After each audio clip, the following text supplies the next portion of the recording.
用那个 OBS Studio 啦，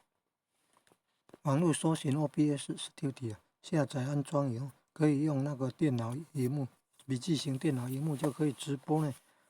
不必什么金钥匙啊，给它数字、英文等等不必呢，只要有 YouTube 频道，进入自己的频道账户，进入自己的频道了哈，当然要先有注册有账号，然后就有自己的频道，然后可以上传影片，有自己的频道的首页。进入以后，在那个荧幕，在那个网页右上方找到一个摄影机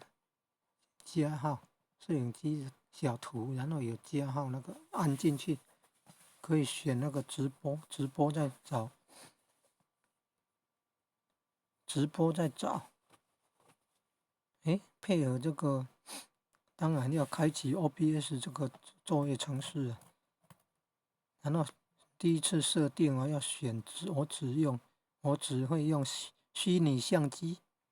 记得哦，第一次设定要选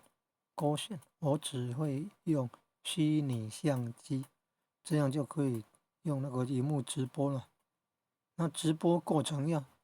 有一些设定要选显示器截取哦，不是视窗截取哦，显示器截取才是整个萤幕画面的动作内容都有抓到哦。如果视窗的话，只有